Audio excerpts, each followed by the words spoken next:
welcome to the perfect infotainer Mike Max.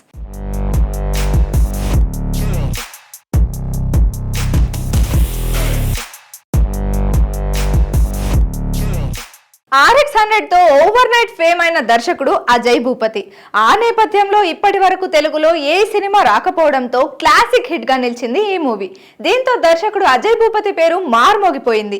వెంటనే ఎన్నో offers వచ్చినా అతను మాత్రం తను అనుకున్న మహాసముద్రమే తీయాలనుకుని గ్యాప్ తీసుకొని మరీ భంగపడ్డాడు. మహాసముద్రం డిజాస్టర్ అయింది.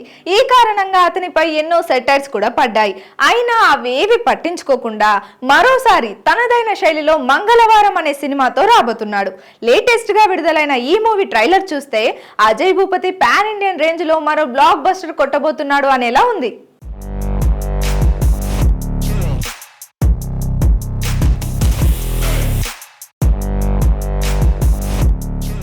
మంగళవారం మూవీ టైటిల్ నుంచి ఫస్ట్ లుక్ టీజర్ తో పాటు ఆల్రెడీ విడుదలైన 2 పాటలు ఆకట్టుకున్నాయి. అజయ్ ఒక కొత్త నేపథ్యంలో ఈ మూవీ రూపొందిస్తున్నాడనేది ఇప్పటికే అర్థమైంది. అయితే ట్రైలర్ మాత్రం నెక్స్ట్ లెవెల్లో కనిపిస్తోంది. హారర్, థ్రిల్లర్, సస్పెన్స్ తో పాటు కాస్త లస్ట్ కూడా తోడైన కథలో ఉంది మూవీ. ప్రతి మంగళవారం అక్రమం సంబంధం పెట్టుకున్న వాళ్ళు హత్యకు గురవుతుంటారు. అవి చేస్తున్నది ఎవరు అనే సస్పెన్స్ తో ఆద్యంతం కట్టిపడేసేలా ఉంది ట్రైలర్. పాయల్ రాజ్పుత్ ఎంట్రీ తర్వాత మరో స్థాయికి వెళ్ళింది. Super natural powers back drop లో కనిపిస్తున్న అంతకు మించిన సోషల్ ఇష్యూ ఏదో డిస్కస్ చేస్తున్నట్టుగాను ఉన్నాడు అజయ్ భూపతి. ఈ ట్రైలర్ లో ప్రధానంగా ఆకట్టుకుంది అజయ్ టేకింగ్. Excellent taking. ఒక్కో షాట్ మాస్టర్ పీస్ లా ఉంది. అయితే అక్కడక్కడ కాంతార, విరూపాక్ష తరహా టేకింగ్ కూడా కనిపించడం విశేషం. మరో విశేషం ఏంటంటే ఈ 2 చిత్రాలకు సంగీతం అందించిన అజనీష్ లోకనాథే ఈ చిత్రానికి మ్యూజిషియన్. అందుకే సంగీతంలోనూ ఆ ఛాయలు కనిపిస్తున్నాయి. అఫ్ కోర్స్ ఇలాంటి కథలకు పోలికలు సహజమే. కాకపోతే ఆ టేకింగ్ ఈ కథకు సరిగ్గా సరిపోయేలా ఉంటే ఓకే. లేదంటే ఆ సినిమాల్లో ఉండాలని అనుకరిస్తే సమస్య తప్పదు. మొత్తంగా నవంబర్ 17న పాన్ ఇండియన్ రేంజ్ లో ఈ చిత్రాన్ని విడుదల చేయబోతున్నాడు.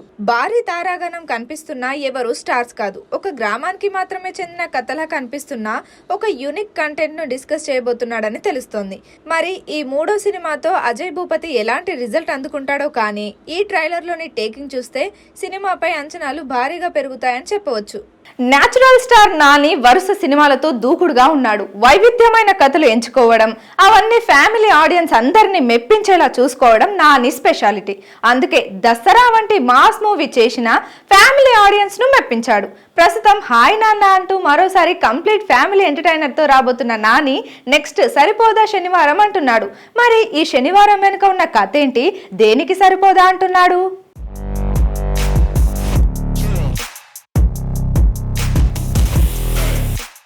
నాని సినిమా అంటే ఫ్యామిలీ సినిమా అని అర్థం. కంప్లీట్ ఫ్యామిలీ ఎంటర్టైనర్స్ తోనే అతను నేచురల్ స్టార్ అనిపించుకున్నాడు. పక్కింటి కుర్రాడు తరహా ఇమేజ్ రావడానికి ఈ మూవీసే కారణం. ఇక సెన్సిబుల్ మూవీస్ తోనే ఆకట్టుకునే దర్శకుడు వివేక్ ఆత్రేయ. వీరి కాంబినేషన్ లో ఇంతకు ముందు అంటే సుందరానికి అనే సినిమా వచ్చింది. రిలీజియస్ మ్యారేజెస్ లో ఉండే ఇష్యూస్ ను ఎంటర్టైన్మెంట్ తో చెప్పే ప్రయత్నం చేశాడు దర్శకుడు. కంటెంట్ బాగున్నా ఎగ్జిక్యూషన్ లోపంతో ఈ సినిమా ఎక్కువ మంది ప్రేక్షకులకు చేరువ కాలేదు. కమర్షియల్ గాను అనుకున్న విజయం సాధించలేదు. అయినా అతని ప్రతిభపై నమ్మకంతో మరో అవకాశం ఇచ్చాడు నాని వివేక్ ఆత్రేయ కాంబినేషన్ లో రూపొందబోతున్న 2వ సినిమా టైటిలే సరిపోదా శనివారం. డివివి దానయ్య నిర్మించబోతున్న ఈ చిత్రంలో తమిళ దర్శక నటుడు ఎస్జే సూర్య కూడా ఓ కీలక పాత్ర చేస్తున్నాడు. ఈ నెల 24న ప్రారంభం కానుంది మూవీ. నిజానికి హాయ్ నాన్న తర్వాత ఓ తమిళ దర్శకుడితో సినిమా చేస్తాడు నాని అనుకున్నారు.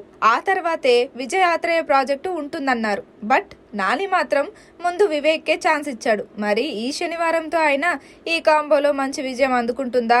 భారీ అంచనాలతో విడుదలైన సినిమాలు బాక్స్ ఆఫీస్ వద్ద హిట్ టాక్ తెచ్చుకుంటే ఆ కిక్కే వేరు. అయితే ఆ నెక్స్ట్ మరో ప్రశ్న కూడా ఉంటుంది. ఈ మూవీస్ కలెక్షన్స్ ఎంత అని. ఫస్ట్ డే కలెక్షన్స్ నుంచి సెకండ్ డే కలెక్షన్స్, వీకెండ్ వసూళ్లు అంటూ కొత్త క్యాలిక్యులేషన్స్ మొదలవుతాయి. అలా చూసుకుంటే roaring star Balakrishna, Anil Ravipudi combinations లో వచ్చిన భగవంత్ కేసరి కూడా హిట్ టాక్ తెచ్చుకుంది. భారీ ఓపెనింగ్స్ కూడా తెచ్చుకున్న ఈ మూవీ మొదటి 2 రోజుల కలెక్షన్స్ ఎలా ఉన్నాయో చూద్దాం.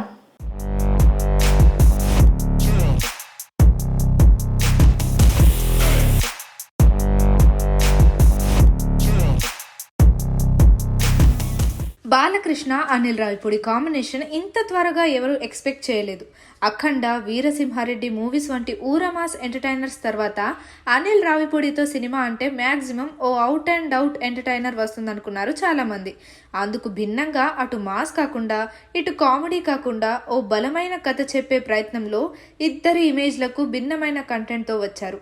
శ్రీలీల సెంటర్ పాయింట్గా సాగిన ఈ కథ ఆడియన్స్ను ఆకట్టుకుంది. కొన్ని మైనస్లు, మరికొన్ని అవుట్డేటెడ్ సీన్స్ ఉన్నా కూడా ఈ తరహా పాత్రలో బాలయ్యను చూడడం జనాలకు నచ్చింది. అందుకే భారీ ఓపెనింగ్స్ను అందుకుంది భగవంత్ కేసరి. ఈ చిత్రానికి మొదటి రోజు ఏకంగా 32.33 కోట్లు వచ్చాయి. బాలయ్యకు ఇప్పటి వరకు ఇదే హైయెస్ట్ ఓపెనింగ్ కావడం విశేషం. అయితే ఇంత భారీ ఓపెనింగ్స్ తెచ్చుకున్న ఈ మూవీ రెండో రోజు సడన్ గా డ్రాప్ కావడం ఆశ్చర్యం. రెండో రోజు భగవంత్ కేసరి సాధించిన కలెక్షన్స్ 19.73 కోట్లు మాత్రమే. 2 రోజుల కలెక్షన్స్ కలిపి 51.12 కోట్లు వచ్చాయన్నమాట. అంత పెద్ద ఓపెనింగ్స్ తెచ్చుకున్న మూవీ సడన్ గా డౌన్ కావడం విశేషమే. మొదటి రోజు బాలయ్యకు పోటీగా లియో ఉంది. రెండో రోజు రవితేజ టైగర్ నాగేశ్వరరావు ఉంది. ఈ టైగర్ ప్రభావం మన లయన్ పై పడింది అనుకోవడానికి లేదు. ఎందుకంటే టైగర్ ఓపెనింగ్స్ అత్యంత దారుణంగా ఉన్నాయి. అంటే లియో, టైగర్ నాగేశ్వరరావు ప్రభావం కాకుండా భగవంత్ కేసరికి వచ్చిన రివ్యూస్ ఎఫెక్ట్ కూడా కలెక్షన్స్ ను ప్రభావితం అనుకోవచ్చు. అయినా ఈ 2 సినిమాలు బాలయ్య కంటే చాలా వెనకే ఉన్నాయి కాబట్టి దసరా బరిలో విన్నర్ గా భగవంత్ కేసరి నిలిచే అవకాశాలే ఎక్కువగా ఉన్నాయి. ఏదేమైనా బాలయ్య కెరీర్ ఈ మూవీ హైయెస్ట్ గ్రాసర్ అయ్యే అవకాశాలు చాలానే ఉన్నాయి. కొందరు హీరోలకు కంటెంట్ తో పని లేకుండా కలెక్షన్స్ వస్తుంటాయి. అది వారి కట్అవుట్ కు ఉండే క్రేజ్. ఈ క్రేజ్ ఉన్న సౌత్ హీరోస్ లో తమిళ్ స్టార్ విజయ్ టాప్ 3లో ఉంటాడు అంటే అతిశయోక్తి కాదు. తెలుగులో డిజాస్టర్ అయిన వారసుడు తమిళ్లో ఏకంగా 300 కోట్లకు పైగా వసూళ్లను సాధించింది. ఇక లేటెస్ట్ గా వచ్చిన లియోపై భారీ అంచనాలున్నాయి. ట్రైలర్ డిసప్పాయింట్ చేసినా అంచనాలు తగ్గలేదు. మరి అంచనాలున్నాయంటే అందుకు తగ్గ కలెక్షన్స్ కూడా ఎక్స్పెక్ట్ చేస్తారు కదా. ఆ విషయంలో లియో 2 డేస్ కలెక్షన్స్ ఎలా ఉన్నాయో చూద్దాం.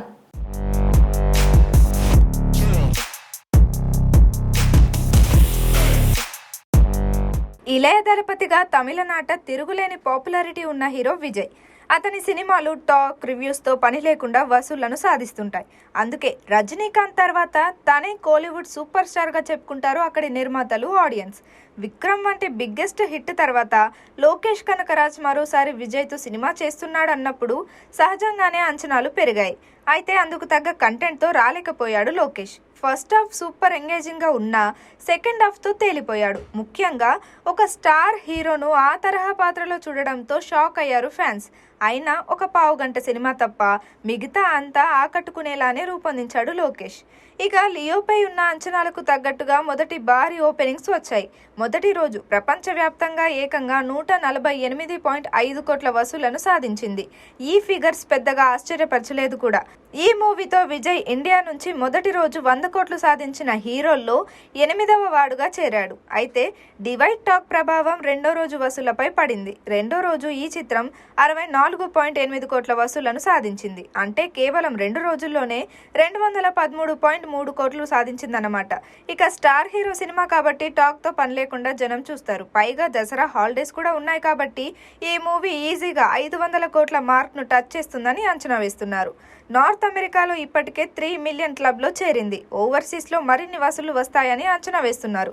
సో డిఫరెంట్ టాక్ వస్తేనే కలెక్షన్స్ ఇలా ఉన్నాయంటే బ్లాక్ బస్టర్ టాక్ వచ్చి ఉంటే ఎన్ని రికార్డులు బద్దలయ్యేవో అంటున్నారు విశ్లేషకులు. ప్రభాస్ కెరీర్ లో ఛత్రపతి స్థానం ప్రత్యేకం. ఈ మూవీకి ముందు అతను ఓ సాధారణ హీరో. టాప్ 5 లిస్ట్ లో అస్సలు లేడు. టైప్ 2 హీరోల్లో ఒకటిగా ఉన్నాడు. బట్ ఛత్రపతి అతని రేంజ్ ను మార్చింది. రాజమౌళి డైరెక్ట్ చేసిన ఈ మూవీతో మాస్ హీరోగా అవతరించాడు. తనకంటూ సపరేట్ గా మాస్ ఫ్యాన్ బేస్ స్టార్ట్ అయింది కూడా ఈ మూవీ నుంచే. అందుకే ఛత్రపతి అతని కెరీర్ లోనే ఒక స్పెషల్ మూవీ. అలాంటి సినిమాను మళ్ళీ విడుదల చేయబోతున్నారు ఫ్యాన్స్. మరి ఈ రీ రిలీజ్ కు ఉన్న స్పెషాలిటీ ఏంటో తెలుసా?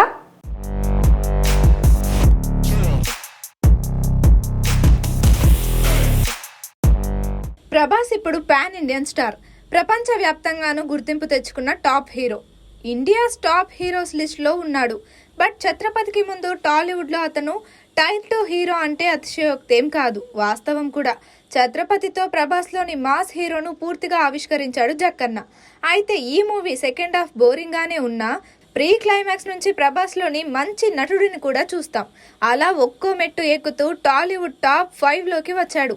ఇప్పుడు ఇండియా నుంచి టాప్ 5లో ఉన్నాడు. అలా రేంజ్ను మార్చుకోవడం అందరికీ సాధ్యం కాదు. అఫ్ కోర్స్ ఈ రేంజ్ వెనుక ఉన్నది కూడా రాజమౌళి అనేది అందరికీ తెలుసు. బాహుబలి 2 భాగాలతో ప్రపంచ ప్రేక్షకులకు చేరువయ్యాడు. ఫ్యాన్ బేస్ కూడా దేశవ్యాప్తంగా భారీగా పెరిగింది. అయితే తెలుగు అభిమానులకు మాత్రం ఛత్రపతి అంటే ఒక ఎమోషన్. అందుకే ప్రభాస్ బర్త్డే సందర్భంగా ఈ సోమవారం రోజు ఛత్రపతిని రిలీజ్ చేయబోతున్నారు.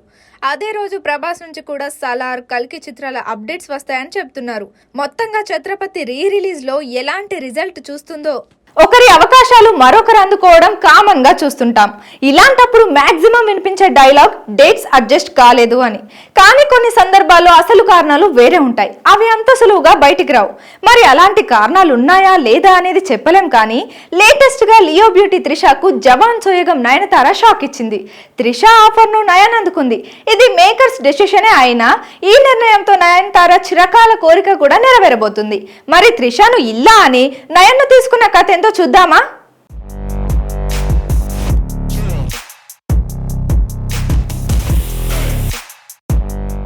ఆఫర్స్ చేతులు మారడం ఇండస్ట్రీలో ఎప్పటి నుంచో ఉంది. కొన్నిసార్లు కొందరు వదులుకున్న కథలతో మరి ఒకరు బ్లాక్ బస్టర్ అందుకుంటారు. ఇలాంటి అన్ని పరిశ్రమల్లోనూ కనిపిస్తుంటాయి. మరి త్రిష వదులుకుందా లేక మేకర్స్ వదులుకున్నారా అనేది అప్పుడే తెలియదు. కానీ ఓ ప్రెస్టీజియస్ ప్రాజెక్టులో ముందుగా అనుకున్న త్రిషను కాదనుకొని ఆమె స్థానంలో నయనతారను తీసుకున్నారు అనే వార్తలు కోలీవుడ్లో హల్చల్ చేస్తున్నాయి. 36 ఏళ్ల క్రితం వచ్చిన నాయకుడు తర్వాత కమల్ హాసన్, మణిరత్నం కాంబినేషన్లో సినిమా రాబోతుంది. ఈ ప్రాజెక్టు గురించి కోలీవుడ్ తో పాటు దేశం అంతా ఆసక్తిగా చూస్తుంది. ఇక ఈ మూవీలో కమల్ కు జోడీగా తన పొన్నియిన్ సెల్వన్లో కీలక పాత్ర చేసిన త్రిషను ఎంచుకున్నాడు మణిరత్నం. త్రిష అంతకుముందు కమల్ హాసన్ తో కలిసి చీకటి రాజ్యం అనే సినిమాలో నటించింది. కాకపోతే ఇది రెగ్యులర్ హీరోయిన్ రోల్ కాదు. దీంతో ఈసారి ఈ పేరు ఆకట్టుకుంటుంది అనుకున్నారు. మరి ఏమైందో కానీ ఈ ప్రాజెక్టు నుంచి త్రిషను తప్పించాడు మణిరత్నం అనే వార్తలు వినిపిస్తున్నాయి. త్రిష స్థానంలో నయనతారను తీసుకున్నారు అని కూడా చెప్తున్నారు. ఇక కోలీవుడ్ లో టాప్ హీరోయిన్ గా వెలుగుతున్న నయనతార అక్కడి అందరు టాప్ హీరోలతోనూ నటించింది. ఒక్క కమల్తో తప్ప. తన కెరీర్ లో ఇదో పెద్ద లోటు అని, ఆయనతో అవకాశం వస్తే అరక్షణం కూడా ఆలోచించను అని చాలాసార్లు చెప్పుకుంది నయనతార. మరి ఇలా ఇద్దరు లెజెండ్స్ కలిసి చేస్తున్న మూవీలో ఛాన్స్ వస్తే వదులుకుంటుందా? వెంటనే ఎస్ చెప్పిందంటున్నారు. మరి కమల్, మనీ ప్రాజెక్టులోకి నయనతార ఎంట్రీకి సంబంధించిన అఫీషియల్ న్యూస్ ఇంకా రావాల్సి ఉంది. ఇదే ఇవాల్టి మైక్ మ్యాక్స్. రేపటి మైక్ మ్యాక్స్ లో మరిన్ని అప్డేట్స్ తో మళ్ళీ కలుద్దాం. బాయ్.